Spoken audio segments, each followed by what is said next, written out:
નમસ્કાર વિદ્યાર્થી મિત્રો, 21 મે 2026ના ડેઇલી કરંટ અફેરમાં આપનું હાર્દિક સ્વાગત છે. મિત્રો, છેલ્લે સુધી જોડાયેલા રહેજો, જેથી કરીને અગત્યનો એક પણ ટોપિક તમારાથી મિસ ન થઈ જાય. Question number 1. પીએમ મોદીને તાજેતરમાં કયા દેશના સર્વોચ્ચ નાગરિક સન્માન ગ્રાન્ડ ક્રોસથી એનાયત કરવામાં આવ્યા? તો સાચો જવાબ આવશે મિત્રો ઓપ્શન બી, નોર્વે. હવે નરેન્દ્ર મોદીને તાજેતરમાં નોર્વે દ્વારા grand cross of the royal Norwegian order of merit સન્માન આપવામાં આવ્યું. વિદેશી નાગરિકોને આંતરરાષ્ટ્રીય સંબંધો અને નોર્વેના હિતોમાં યોગદાન બદલ આ સન્માન આપવામાં આવે છે. આ સન્માન ઓસ્લોમાં કિંગ હારાલ્ડ V દ્વારા પ્રદાન કરવામાં આવ્યું. પીએમ મોદીના કાર્યકાળ દરમિયાન મળેલું આ 32મું આંતરરાષ્ટ્રીય સન્માન છે. અન્ય ગ્રાન્ડ ક્રોસ સન્માનની વાત કરીએ તો એક સાયપ્રસનું છે, grand cross of the order of Makarios III. એક છે ગ્રીસનું grand cross of the order of honour અને એક છે ફ્રાન્સનું grand cross of the legion of honour. તો હવે નેક્સ્ટ ક્વેશ્ચન જોઈશું. Question number 2. તાજેતરમાં પીએમ મોદીને કયા દેશનું સર્વોચ્ચ નાગરિક સન્માન મળ્યું છે?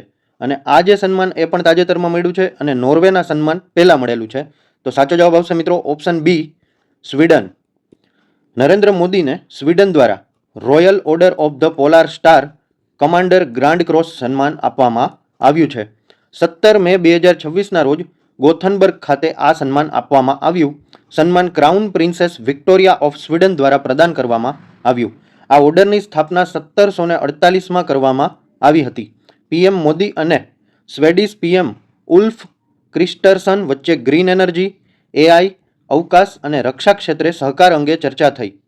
આ પીએમ મોદીને મળેલું 31મું આંતરરાષ્ટ્રીય સન્માન હતું. હવે ક્વેશ્ચન નંબર 3.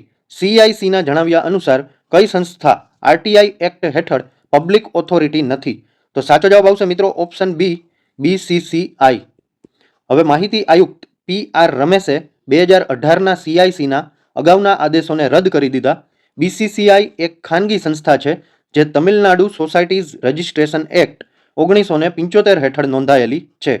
BCCIને સરકાર તરફથી કોઈ મોટું આર્થિક સહાય મળતું નથી. તેથી આવક મીડિયા હકો, બ્રોડકાસ્ટિંગ અને સ્પોન્સરશિપ અને ટિકિટ વેચાણથી તેની આવક થાય છે. અને કરમાં રાહત અથવા તો સરકારી સ્ટેડિયમનો ઉપયોગ એને સરકારી ફંડિંગ માનવામાં નહીં આવે.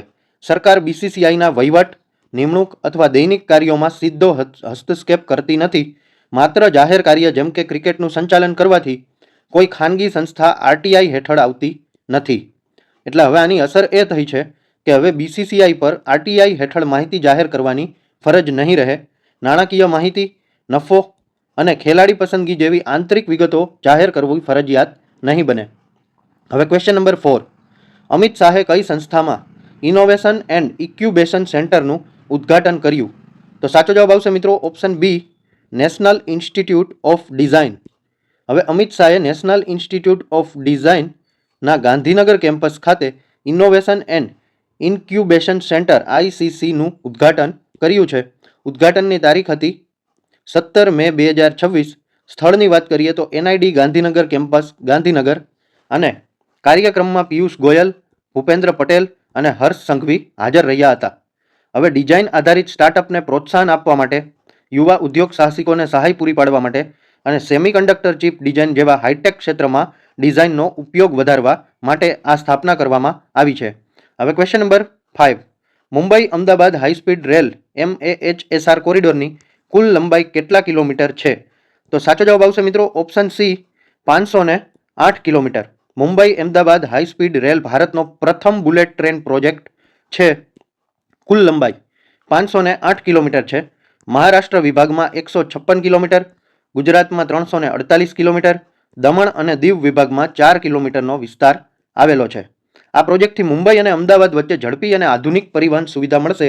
ભારતમાં હાઈ સ્પીડ રેલ વ્યવસ્થા વિકાસમાં આ મહત્વપૂર્ણ પગલું માનવામાં આવે છે. હવે ક્વેશ્ચન નંબર 6.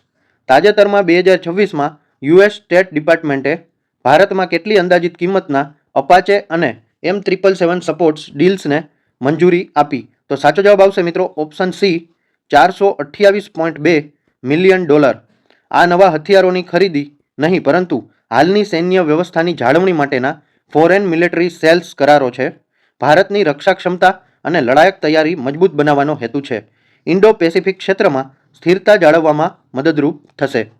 કરારનું વિભાજન કરીએ તો M777A2 અલ્ટ્રાલાઇટ હોવિત્ઝર એના માટે $230 મિલિયન, લોજિસ્ટિક્સ, તાલીમ, સ્પેર પાર્ટ્સ અને ટેકનિકલ સહાય માટે, અને આની મુખ્ય કંપની છે BAE સિસ્ટમ્સ.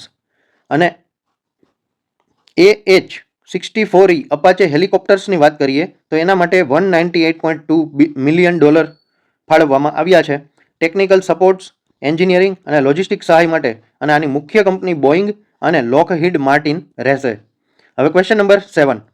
તાજેતરમાં કેન્દ્રીય ગૃહમંત્રી અમિત શાહે કયા શહેરમાં મિલિયન માઇડ્સ ટેક પાર્કનું ઉદ્ઘાટન કર્યું? તો સાચો જવાબ આવશે મિત્રો ઓપ્શન સી, અમદાવાદ. તો આપણે એની વિગતે ચર્ચા કરીશું. હવે ઉદ્ઘાટનની તારીખ છે 17 મે 2026. વિકાસ કરતા ગણેશ હાઉસિંગ કોર્પોરેશન લિમિટેડ આ જે કંપની છે એને વિકસાવ્યું છે. અને રોકાણની વાત કરીએ તો ₹1100 કરોડ, જે 1600 કરોડના મોટા પ્રોજેક્ટનો ભાગ છે. હવે global capability centre GCC hub તરીકે વિકાસ થશે. AI, machine learning, cyber security, data science અને સેમિકન્ડક્ટર ડિઝાઇન જેવા ક્ષેત્રોમાં સંશોધન અને વિકાસ કરવામાં આવશે. અમદાવાદ અને ગિફ્ટ સિટી કોરિડોરમાં સ્થિત આ પ્રોજેક્ટથી 70,000થી વધુ કુશળ રોજગારી સર્જાવાની શક્યતા છે. ગુજરાતને ટેકનોલોજી અને ઇનોવેશન હબ તરીકે મજબૂત બનાવશે. આ કાર્યક્રમમાં ભૂપેન્દ્ર પટેલ અને હર્ષ સંઘવી પણ હાજર રહ્યા હતા. હવે ક્વેશ્ચન નંબર 8. આંધ્રપ્રદેશ સરકારની નવી નીતિ મુજબ ત્રીજા બાળકના જન્મ પર કેટલી રકમ આપવામાં આવશે? તો સાચો જવાબ આવશે મિત્રો ઓપ્શન સી, 30,000. N. ચંદ્રબાબુ નાયડુએ નવી પોપ્યુલેશન મેનેજમેન્ટ પોલિસી જાહેર કરી દીધી છે. હવે જૂની વસ્તી નિયંત્રણ નીતિના બદલે હવે વસ્તી સંભાળ અભિગમ અપનાવવામાં આવ્યો છે. રાજ્યમાં જન્મદર અને યુવા વસ્તી વધારવાનો મુખ્ય હેતુ રખાઈ રહ્યો છે. હવે ત્રીજા બાળકના જન્મ પર 30,000ની એકમુષ્ટ સહાય મળશે. ચોથા બાળક માટે ₹40,000 આપવામાં આવશે. બાળકના પોષણ માટે 5 વર્ષ સુધી દર મહિને ₹1,000 આપવાની યોજના છે. 18 વર્ષની ઉંમર સુધી સરકારી સંસ્થાઓમાં મફત શિક્ષણ આપવામાં આવશે. માતૃત્વ અને પિતૃત્વ રજામાં પણ વધારાનો લાભ આપવામાં આવ્યો છે. હવે આંધ્રપ્રદેશમાં ટોટલ ફર્ટિલિટી રેટ ઘટીને 1.5 થયો છે. સ્થિર વસ્તી માટે જરૂરી સ્તર 2.1 કરતાં ઘણો ઓછો છે. ભવિષ્યમાં વૃદ્ધ વસ્તી વધવાથી કર્મચારી સંકટ સર્જાવાની શક્યતા છે. હવે ક્વેશ્ચન નંબર 9. તાજેતરમાં ભારતે ગુજરાતના કયા પ્રોજેક્ટ માટે નેધરલેન્ડ સાથે ટેકનિકલ સહયોગના કરાર કર્યા છે? તો સાચો જવાબ આવશે મિત્રો ઓપ્શન બી, કલ્પસર પ્રોજેક્ટ. હવે મુખ્ય મુદ્દાની વાત કરીએ તો ભારતના મિનિસ્ટ્રી ઓફ જલશક્તિ અને Netherlands ministry of infrastructure and water management વચ્ચે હસ્તાક્ષર થયા છે. હવે કરાર નરેન્દ્ર મોદીની નેધરલેન્ડ મુલાકાત દરમિયાન થયો હતો. કલ્પસર પ્રોજેક્ટ શું છે?